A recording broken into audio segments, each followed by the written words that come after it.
அரசியல் கட்சிகளின் பிரச்சார நிகழ்ச்சிகளுக்கு அனுமதி தருவதில்லை என்று கொள்கை முடிவு எடுத்துள்ளது என்பதை நீதிமன்றத்தில் தெரிவிக்கிறார். அதை நீதிபதிகள் பதிவு செய்து கொண்டனர். தீர்ப்பு ஒத்திவைக்கப்பட்டிருக்கிறது. என்ன தீர்ப்பு வருகிறது என்பதை நாளைய நிகழ்ச்சியில் விரிவாக சொல்கிறேன். இந்த 7 மனுக்கள் இவற்றையெல்லாம் இன்னொன்று அரசு சார்பாக திராவிட முன்னேற்ற கழகத்தின் மாநிலங்களவை உறுப்பினர் மற்றும் மூத்த வழக்கறிஞர் திரு என்ஆர் இளங்கோ வாதிட்டார் என்பதை நாம் கவனத்தில் கொள்ள வேண்டும். அரசு வழக்கறிஞர்கள் ஏகப்பட்ட பேர் இருக்காங்க திமுக கீழே.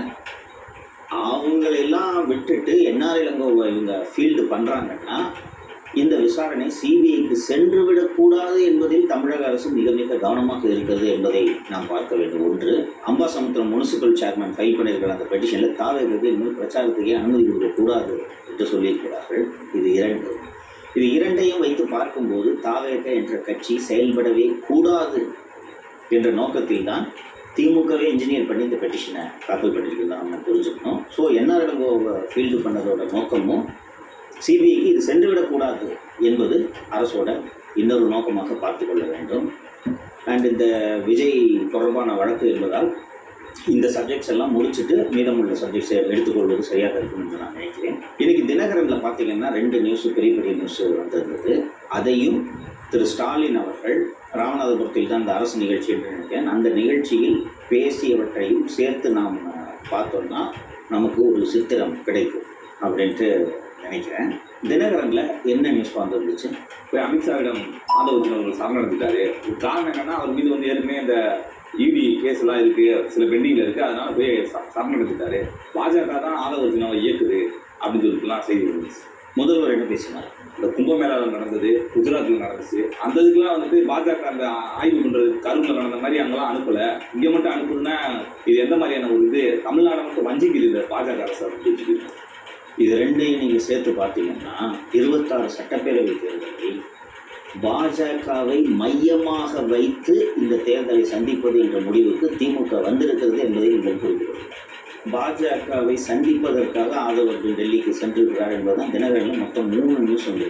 பேஜோண்ட ஒரு நியூஸு, உள்ள ஒரு நியூஸு. மீண்டும் மீண்டும் அந்த செய்தி எந்த மாதிரியான நரேட்டிவை நிறுவ விரும்புகிறது என்றால், ஆதவர்ஜுன் பாஜக தலைவர்களை சந்தித்து கூட்டணி தொடர்பாக பேச்சுவார்த்தைக்கு சென்றிருக்கிறார், அதன் மூலம் தன்னையும் தற்காத்துக் கொள்ளலாம் என்று அவர் முயற்சி செய்கிறார்கள் தான் அந்த செய்தியோட சாரம். அது எந்த பத்திரிகையில் வந்திருக்கின்றதை நீங்கள் பார்க்கணும். தினகரனில் வந்து சன் குழுமத்தோடு அதையும் முதல்வர் பேசினது நீங்கள் சேர்த்து பார்த்தீங்கன்னா திமுகவோட பொசிஷன் என்ன லைன் எடுக்கிறாங்கன்றதை நீங்கள் புரிந்து கொள்ள முடியும்.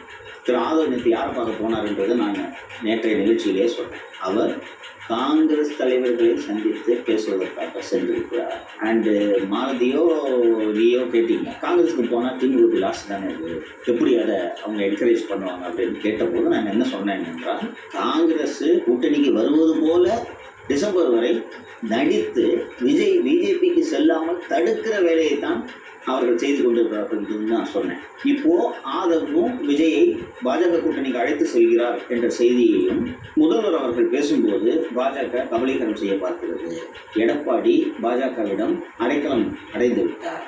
இந்த சம்பவத்தை பயன்படுத்தி நாங்கள் இந்த சம்பவத்தில் மிகச்சிறப்பான நடவடிக்கைகள்லாம் எடுத்தோம். ஆனால் பிஜேபி இந்த சம்பவத்தை பயன்படுத்தி குழு அனுப்பிச்சு அரசியல் செய்ய முயற்சி செய்கிறது. மணிப்பூருக்கு சென்றார்களா, வேற எந்த ஊர் சொன்னார், குஜராத்துக்கு சென்றார்களா, கும்பமேளாவுக்கு சென்றார்களா, குழு அமைத்தார்களா அப்படின்றதான் கேட்குறாரு. ரைட்டு, பதிலுக்கு திருப்பி நீங்கள் கள்ளக்குறிச்சிக்கு போனீங்களான்னு கேட்டால் அவங்க அரசியல் பண்ணுறாங்க, நீங்களும் அரசியல் பண்ணுறீங்க சார். நீங்கள் ஒரு சீஃப் மினிஸ்டர் சார்.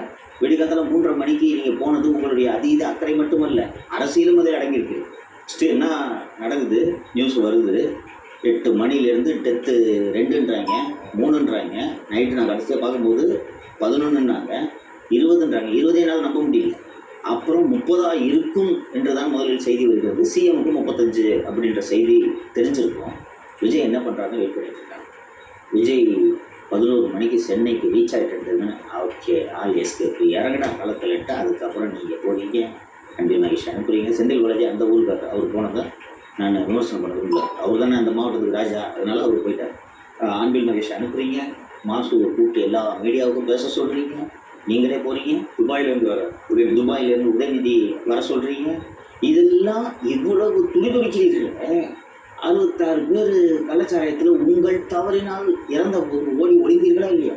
உதயநிதி அனுப்பிச்சு விட்டுட்டு நீங்கள் அந்த பக்கம் தலையை காட்டல தானே.